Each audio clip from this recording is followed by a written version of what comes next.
Aquí Diego López de nuevo. En el video de hoy día vamos a ver lo que estaba pendiente del video anterior, que era parte del eje temático de núcleo y material genético, y es la parte del ciclo celular y cáncer. Ya esas son las dos temáticas de este video.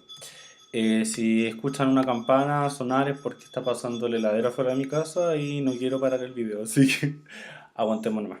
Ya chicos, chicas, el ciclo celular se refiere a, como dice ahí en la definición, una serie de sucesos que llevan a la célula a crecer y a dividirse constantemente. ¿Por qué se denomina ciclo? Porque es circular, ¿ya? No es que una célula lo realice una vez y se muera o algo por el estilo, sino que va a pasar por tres fases o partes y va a hacerlo así continuamente, ¿ya? ¿Cuáles son esas tres partes del ciclo celular? Interfase, mitosis y citodiéresis. Esto es súper importante, jóvenes, porque hay mucha gente que confunde o toma como sinónimo el ciclo celular completo con mitosis, ¿ya? Y eso está equivocado. La mitosis es solamente una parte del ciclo celular, ¿ya? Además, hay también gente que considera, eso lo vamos a ver más adelante, que la citocinesis o citodiéresis es una parte de la mitosis y eso también es falso, estrictamente hablando, porque la definición exacta de la mitosis es división del núcleo, ¿ya? Y la citodiéresis es la división del citoplasma, entonces claramente no pueden ser lo mismo, ¿ya? Pero eso. Entonces, el ciclo celular es uno de los componentes de la BCU que más han preguntado, así que hay que tenerlo en consideración. Ya, el ciclo celular, repito entonces, está compuesto de interfase, fase mitótica y en esta parte de los monitos, como se muestra acá, es la parte de la citocinesis o citodiéresis. Ya aquí estos monos, yo les he dicho que hay bastante confusión, lo toman dentro de la fase M, ya, pero si se dan cuenta no es tan confuso porque no muestran a la citoquinesis o citocinesis como parte de la mitosis tampoco, ya. Si alguien está como nervioso, así como, ya, ¿es parte o no es parte de la mitosis? No, no es parte. Pero la PSU tampoco haría una pregunta así, porque la PSU se aleja de todas esas polémicas chiquititas. Ya, así que no se pongan tan exquisitos tampoco. La idea es comprender el proceso en biología. Ya. Entonces, solamente como en un ciclo, en verdad podemos partir de cualquier parte, pero por convención se parte por la interfase. ¿Ya? Interfase se refiere a todo el tiempo, toda la etapa en donde la célula nos está dividiendo. Y ustedes se podrían preguntar entonces, ¿qué hace la célula si nos está dividiendo? Existir, ¿ya? Y existir para lo que está hecho, que en resumidas cuentas es para realizar una función, ¿ya? Por lo tanto, el punto uno es el más importante de todo. En la interfase, la célula es cuando tiene su mayor actividad metabólica y va a funcionar para lo que sea que exista. Ya, o sea, una célula de la piel va a hacer las funciones de la piel, una del ojo, etcétera, etcétera. ¿Ya? Eso entonces con la interfase. Como en esta fase la célula nos está dividiendo, ¿ya? Aquí vamos a tener una carioteca bien definida. ¿Qué significa bien definida? Que si ustedes observaran por el microscopio se vería esa carioteca. Ya si alguien está preguntándose qué es carioteca, devuélvase al video anterior. Recuerden que la carioteca es la doble membrana que rodea al núcleo, ¿ya? En otras palabras, en la interfase se ve el núcleo existe. Y ese núcleo contiene el ADN y es un ADN que está activo, como dicen acá el punto 3 y 4. ¿Ya? O sea, hay una alta síntesis de proteína y esa síntesis de proteína tiene que tener como antecedente que se duplique el material genético y que se transcriba también, ¿ya? Entonces, en la interfase vamos a dividirla en tres etapas, ¿ya? La interfase se divide en etapa G1, en etapa S y en etapa G2. Todas estas son interfaces. La etapa o la fase G1 es la primera fase de crecimiento. Yo insisto acá, lo más importante es que hay una alta expresión de genes. Y recuerden que decir que existe una alta expresión de genes significa que hay una alta actividad metabólica y una alta producción de proteínas. Y recordemos que las proteínas lo hacen todas las células. Así que finalmente la etapa G1 es donde la célula está como en su mayor funcionalidad. ¿Ya? Pero en la fase G1 también la célula empieza a crecer, ¿ya? Y empieza a crecer tanto que empiezan a ocurrir algunos puntos de chequeo en el sentido de que la célula empieza como a conversar consigo misma y decir, ay, parece que estoy creciendo harto, parece que estoy lo suficientemente preparado como para dividirme, ¿ya? Así que en la fase G1 hay un punto de chequeo en donde se dice, ya, si al parecer en un futuro cercano estoy a punto de dividirme nuevamente, que tengo que cerciorarme de que mi ADN y de que todos mis componentes estén bien. Entonces hay un chequeo del ADN para ver si no hay fallas. Y si hay fallas, las repara. Ya hay mecanismos al interior del núcleo para reparar el ADN. No se ven en común, se ven en el electivo. Qué bueno porque es horrible. ¿Ya? Así que eso es la fase G1. Luego, la fase S es la fase de síntesis. ¿Y a qué se refiere de síntesis? ¿De qué? ¿De creación de qué? De ADN. Ya esto es una de las preguntas más clásicas de la PSU, la pueden preguntar desde variados enfoques, pero el asunto es que en la etapa S de la interfase se sintetiza o se duplica o se replica el ADN. ¿Ya?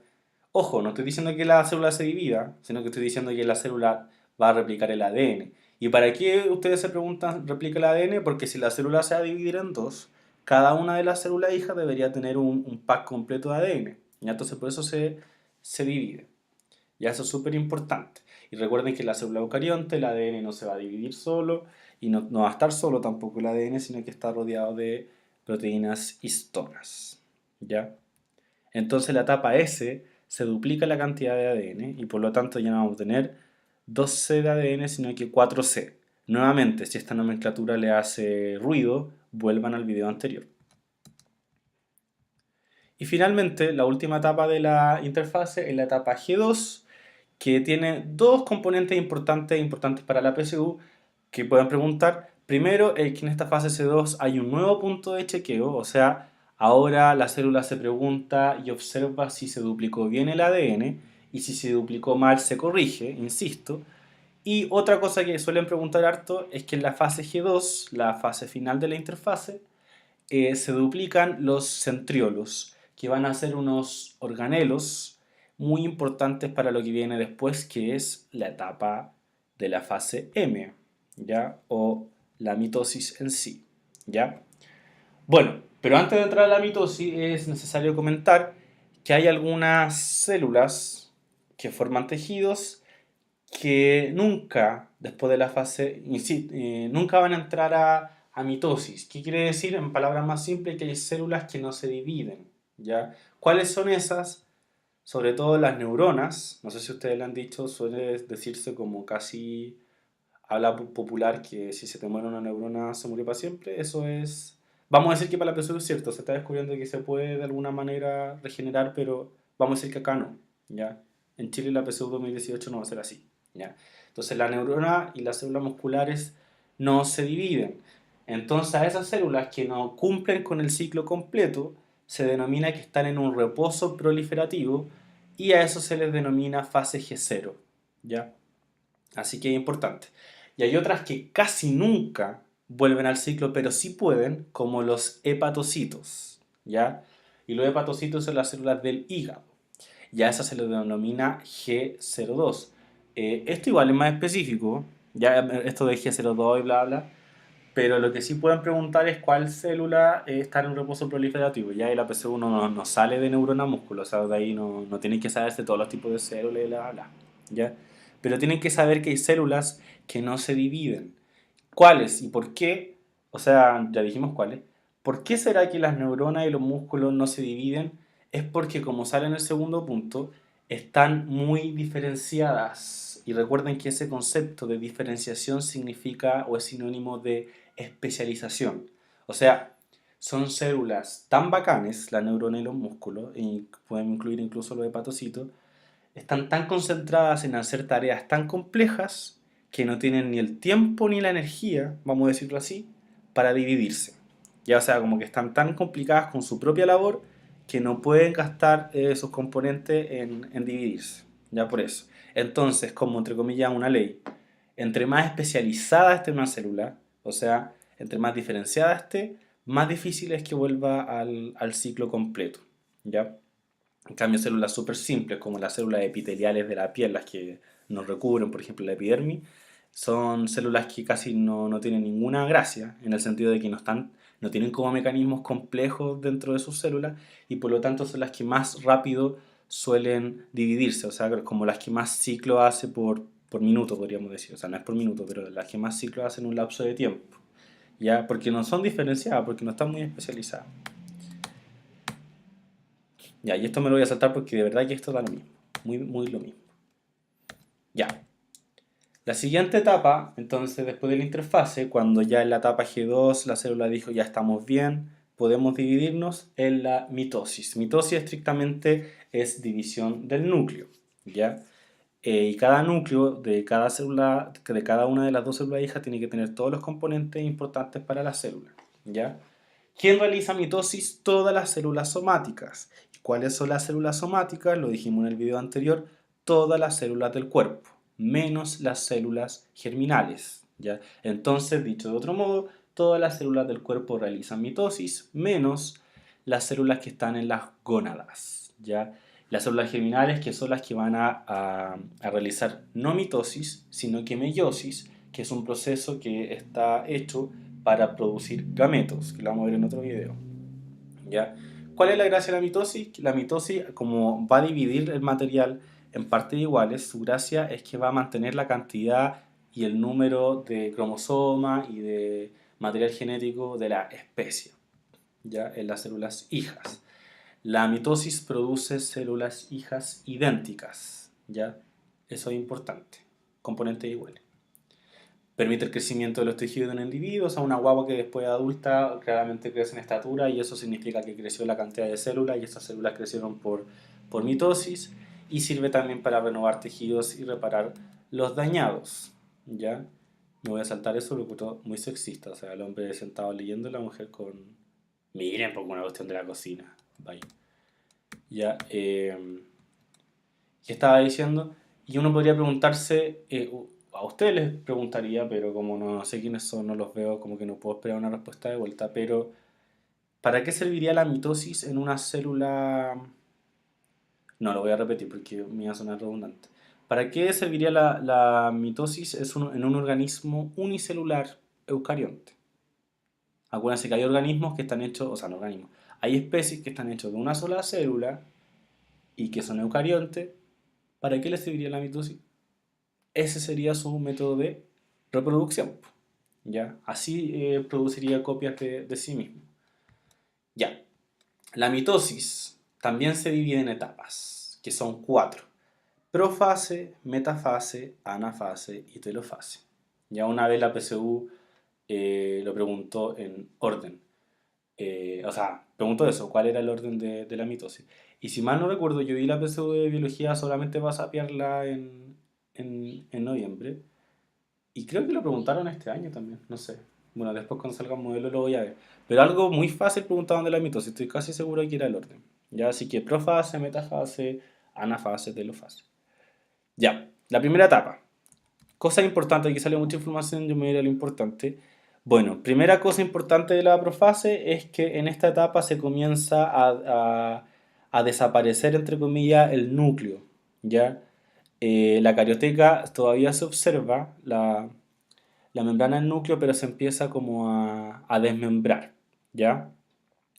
Y el material genético, que acuérdense que la etapa de interfase estaba en forma de cromatina, aquí se empieza a compactar, a condensar y se va a comenzar a transformar en cromosomas. También eso lo vimos en el video anterior. Ya en el video anterior dijimos que la cromatina cuando se condensaba, cuando como que se apretaba, se convertía en cromosomas.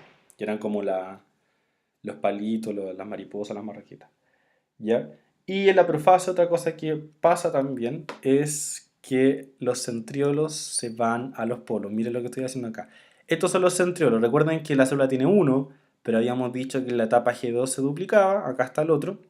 Se van a ir cada uno de los centriolos a los polos. Y miren, acá yo tengo el núcleo visible, la carioteca, en la membrana, y miren lo que está pasando. Se desmembra. Ya cosa que en la metafase ya no va a existir. No va a existir núcleo. Y acá tenemos los cromosomas, yo les digo marraqueta, que de a poco se van a posicionar en la línea ecuatorial. Ya ahí lo vamos a ver. Ya, ¿cuál es la gracia de los centriolos? ¿Por qué se ponen en los polos? Yo a los centriolos, para los que conocen Pokémon, yo digo que son como un Chikorita o un Bulbasaur, en el sentido de que lanzan como lianas. Ya el látigo sepa.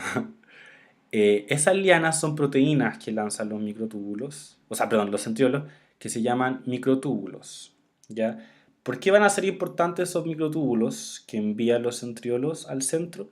Porque van a agarrar a los cromosomas del medio, del centrómero, del cinetocoro, ¿ya? Pero en otra fase. Ya, pero esto es importante. La PSU suele mostrar fotos también, entonces imagínense si les muestra esta foto, donde ven a los centriolos formando el uso mitótico en los polos, usted al tiro dice, ah, esto es profase. Ya, como la adelanté, luego viene la metafase. La única gracia de esta fase es este movimiento. Ya la metafase es cuando los cromosomas se alinean al medio, que se le denomina línea del ecuador. ¿Ya? ¿Y por qué es tan importante que los cromosomas se pongan justo al medio, uno al ladito del otro? Porque, miren acá el movimiento que voy a hacer raro, la mitad de la marraqueta, o sea, una cromátida se tiene que ir para un lado y la otra cromátida se tiene que ir para el otro lado. ¿Ya? Por eso es tan importante que no estén en cualquier parte los cromosomas. El cariotipo, que habíamos visto que era la disposición de los cromosomas según tamaño y otros criterios que vimos en el video anterior, eh, se realiza con cromosomas en este estado. ¿Por qué? Porque, pregunta, ojo con esto, dato freak importante, es en la metafase en donde los cromosomas están en su máximo grado de compactación. Ya eso es súper importante. Pero eso es toda la gracia de la metafase, al medio, ahí están, bonitos. Y ahí están, los látigos cepa, quien, bueno, ya, no digo látigos cepa porque una vez un alumno siempre se acordaba de eso y no del nombre real. Uso mitótico, ¿ya? Entonces ahí está el uso mitótico que se va a poner en el centro y ahí los va a agarrar, se va a contraer el microtúbulo y va a traer a la mitad para un polo y la otra mitad para el otro polo. ¿Y cómo se llama ese proceso bonito?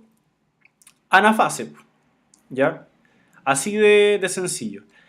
Aquí lo voy a mostrar.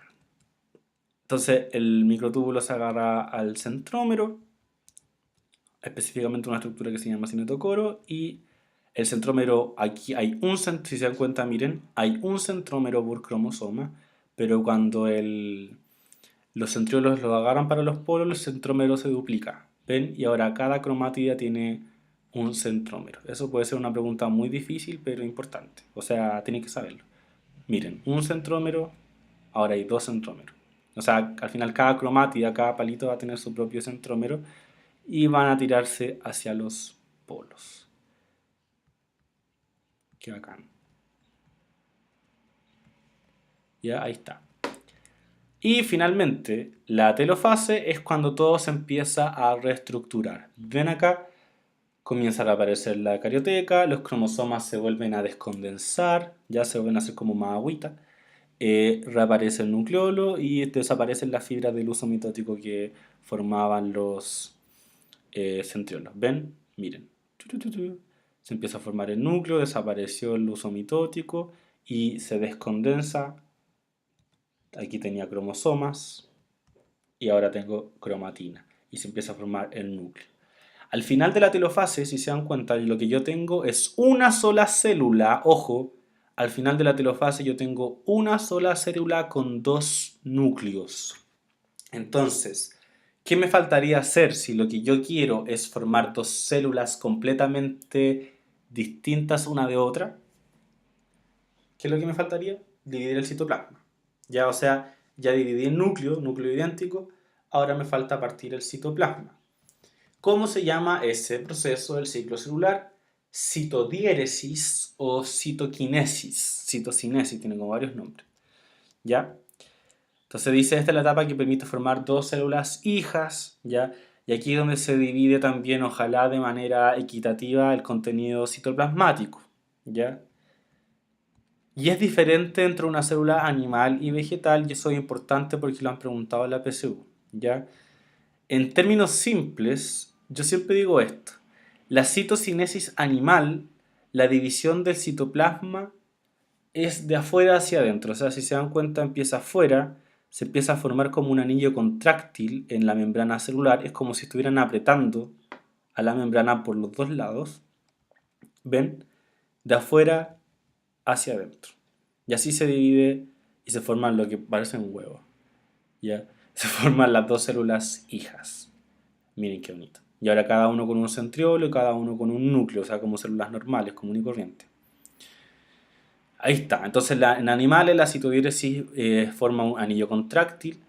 ¿Y cuáles son las moléculas o las proteínas que se especializan en la contracción? La actina y la miosina. ¿Ya?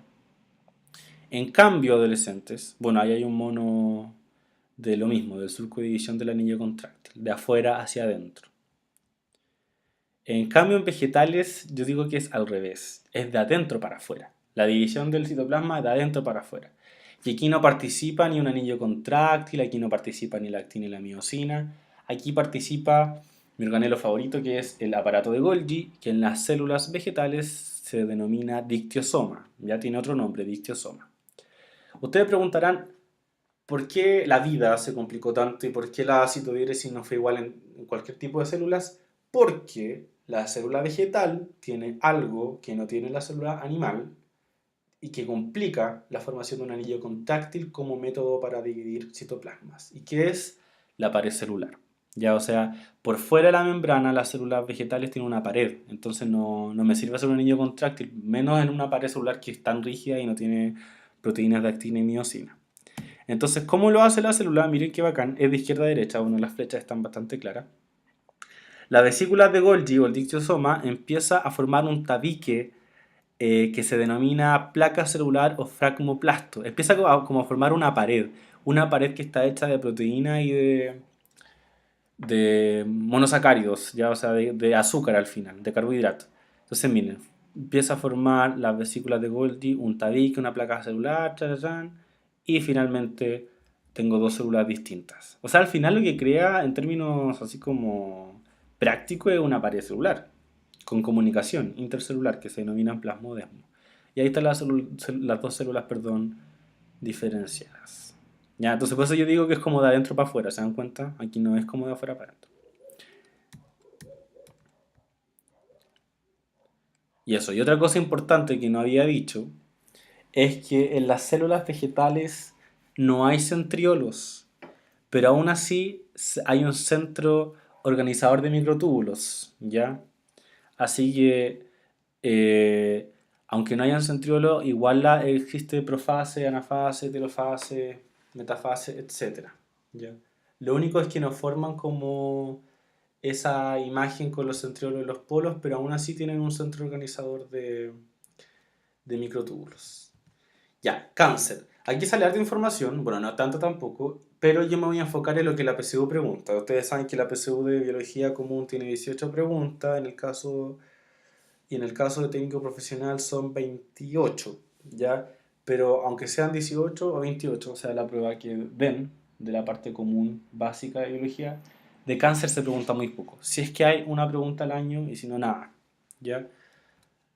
Pero en términos simples, insisto, yo aquí voy a irme a lo central, el cáncer corresponde a una pérdida de la regulación del ciclo celular y por eso es que se habla de cáncer en este eje temático, ¿ya?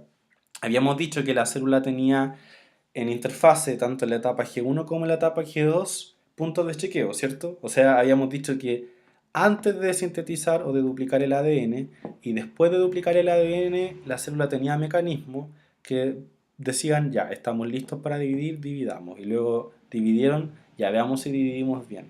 Ya, porque si dividían mal, pueden corregir. Entonces, así se va regulando el ciclo celular. Aparte, la célula dice, ya estoy creciendo, necesito dividirme. O no, todavía no estoy lista, no me divido.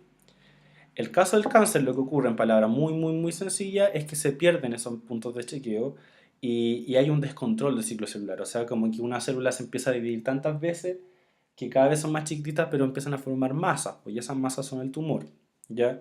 Entonces el cáncer, en términos sencillos, se caracteriza por una proliferación celular descontrolada y porque se acumulan células que han perdido su funcionalidad. ¿Y por qué pierden su funcionalidad? Porque habíamos dicho que la interfaz es cuando funciona una célula. Entonces, si ahora estamos diciendo que una célula se descontrola y se pasa dividiendo a cada rato, claramente no va a tener interfaces tan largas como para poder ser útil al cuerpo o al organismo que sea. ¿Ya? Entonces, la gran proliferación celular forma masas que se llaman tumores. Hay tumores que se llaman benignos y otros malignos. Si esto lo viera como un estudiante de medicina que sea color o algo así, diría como, ay, no, esa no es la definición, me importa un huevo. ¿Ya? Para la PCU, un tumor benigno es simplemente un tumor que permanece en el mismo lugar y un tumor maligno es un tumor que no se mantiene en un mismo lugar, sino que se disemina. Eso quiere decir como que se va a varias partes del cuerpo. Y a ese mecanismo se le denomina, como está aquí marcado, metástasis. Es una palabra que da bastante miedo porque suelen ser los cánceres más difíciles de solucionar, ya los tumores que hacen metástasis, o sea que no están en un solo lugar, entonces como que la acción farmacológica o no sé, quirúrgica no puede irse solamente a un lugar, ya pues esos son más complejos.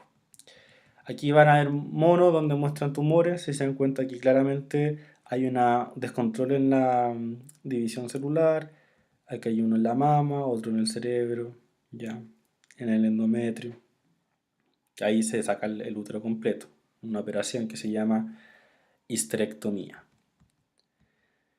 Ya, esta pregunta es como casi de una tesis, así como cómo se produce la metástasis, ya, pero en términos sencillos lo que quiere acá manifestar y lo que lo que ustedes necesitan saber es que los tumores, esto me lo voy a saltar porque ya lo mismo, ¿dónde está lo que quería mostrarles? Que dice como el arte de la metástasis. Después me voy a volver, no sé. Esto. Eh, los tumores son súper inteligentes en el sentido de que las células tumorales tienen la capacidad de provocar la angiogénesis. Bueno, tiene varios nombres, pero en términos sencillos, lo que estoy queriendo decir, miren acá, ahí está el tumor, acá está el vaso sanguíneo. El tumor tiene la capacidad de que los vasos sanguíneos lleguen a él. En otras palabras, tiene la capacidad como de formar vasos sanguíneos. ¿Y por qué eso es tan importante? Porque si no le llegaran vasos sanguíneos, ya si no le llegaran capilares, no le llegaría oxígeno, no podría eliminar sus desechos. Entonces, por eso son tan brígidos y son, entre comillas, tan secos también los tumores, porque tienen esta capacidad. No solo como de desplazarse de un lugar a otro en el caso del cuerpo humano, sino también de provocar que vayan acompañados de esto, po, ya que lo ayuda tanto. Así que eso es lo complicado. Y eso es lo que quería decir. Y entonces aquí está lo importante. Características de las células cancerígenas, ya lo hemos dicho como 1000 veces, así que no se les puede olvidar. Proliferación descontrolada. Baja o nula adhesión a células adyacentes, o sea, como que no están bien unidas. Y como no están bien unidas, pueden desplazarse. ¿Ya? Se desplazan rompiendo la matriz de los tejidos. ¿Ya? Tienen la capacidad de realizar lo que le acabo de decir, angiogénesis, que es la capacidad de producir vasos sanguíneos, capilares sobre todo, y tienen una sobrevida mayor a la normal. Tienen una apoptosis disminuida. Recuerden que la apoptosis o apoptosis es la muerte celular programada. Es como cuando la célula dice, ah, estoy vieja, soy inservible, me voy a matar. ¿Ya? Eso en palabras sencillas es la apoptosis. Pero las células cancerígenas son egocéntricas, entonces dicen, no, yo sirvo para siempre, no me voy a matar. Por eso se dice que las células cancerígenas tienen la apoptosis disminuida y viven más. Entonces, en términos simples, acá está. ¿Por qué se producen las metástasis? O sea, ¿en qué momento una célula se descontrola? Porque muta, hay una mutación en una célula. O sea, hay genes que controlan la división, la replicación de la célula, del ADN, que cambian, pues son mutación. Entonces, muta una célula, proliferan esas células a través de mitosis, se forma un tumor y hay una progresión del tumor. Esa parte de la selección clonal me la voy a saltar porque de verdad es como un tema complicado que la PSU claramente no lo va a tomar. ¿Ya? ¿Por qué una célula muta?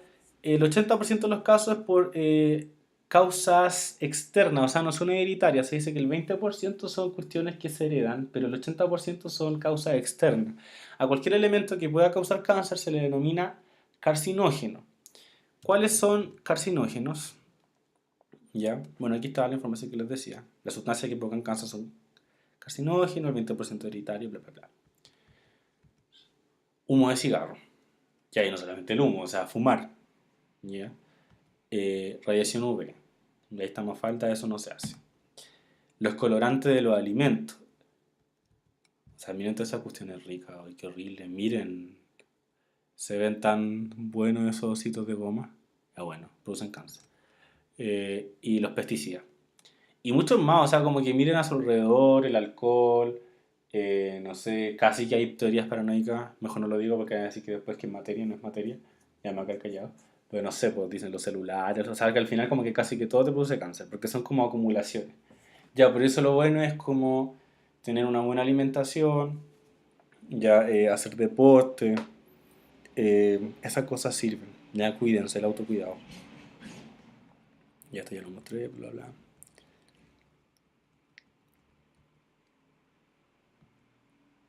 Ya.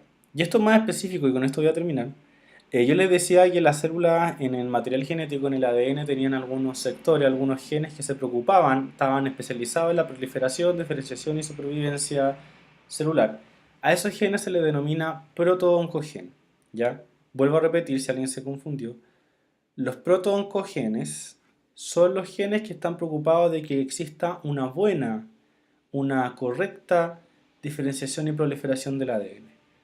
Cuando esos protooncogenes mutan, o sea, hay una mutación azarosa, o no tan azarosa, o sea, si está permanente, está fumando, por ejemplo, ahí tenéis carcinógenos que no son al azar, o sea, tú decidiste fumar. Eh, Ese protooncogen muta y se transforma en un oncogen. Y los oncogenes son los genes que hacen que la célula no pare de dividirse. O sea, entre comillas, son como los culpables de que produzcan tumores. Ya, aquí está. Los oncogenes siempre están en estado on, o sea, activo. Promueve la proliferación permanente de la célula. ¿Ya? Pero hay otras partes del ADN que atacan, o sea, no es que la ataquen, no, voy a decirlo mejor. Hay genes, como sale acá, supresores de tumores, que contrarrestan la acción de los protooncogenes, ¿ya? Y uno de los más importantes es un gen que tiene la información para sintetizar una proteína que se llama proteína P53. Yo creo que todos los colegios han mostrado la P53 en algún momento, y si no, qué mal, ¿ya? Pero, ¿qué es la proteína P53? En palabras sencillas también, porque aquí alguien puede, si ustedes googlean esto, les va a salir millones de información. Tengo una célula normal, ¿ya? Y esa célula pasó por la etapa S, o sea, se dividió, duplicó su material genético, y en la etapa G2 nos damos cuenta de que se duplicó mal. Hay un daño excesivo del ADN. Entonces la proteína P53 verifica esto y dice no, este ADN ya no tiene vuelta y por lo tanto esta célula completa puede causar muchos problemas. Entonces lo que hace la P53 es incentivar la apoptosis, el suicidio de la célula. En otras palabras más sencillo, la proteína P53 nos protege haciendo que las células se suiciden cuando se dan cuenta de que no sirven. ¿Qué le había dicho de las células cancerígenas? Que no se suicidan, o sea que hacen muy poca apoptosis. Entonces, ¿tendrá harta o poca proteína P53? Tendrá poca. Ya entonces, en la mayoría de los cánceres, el gen que produce la proteína P53 está inactivo o ausente. ¿Por qué sucede eso? Se está investigando, depende del tipo de cáncer, bla, bla, bla. Pero ahí hay un mundo por conocer. ¿Ya? Así que si alguien está interesado en descubrir lo que va acá, porque todo el mundo quiere estar medicina y dar remedio, pero también podrían estar bioquímica o biología o incluso ser médicos, pero dedicarse a la investigación, ¿ya? Quizás podrían hacer un mucho, sí, mucho más y mejor aporte, ¿ya? Y eso. Entonces los protooncogenes cuando se descalibran, se convierten en oncogenes, provocan una gran cantidad de sucesivas duplicaciones del ADN, pero para eso tenemos otras partes del ADN que son genes que suprimen los temores y nos protegen. Los temores, dije pues, nos protegen de los temores, ¿ya? Y de los tumores. Esto es más específico en todo caso, pero igual es bueno que le echen un ojo, ¿ya? Y eso ha sido la presentación, espero que les haya gustado. No sé.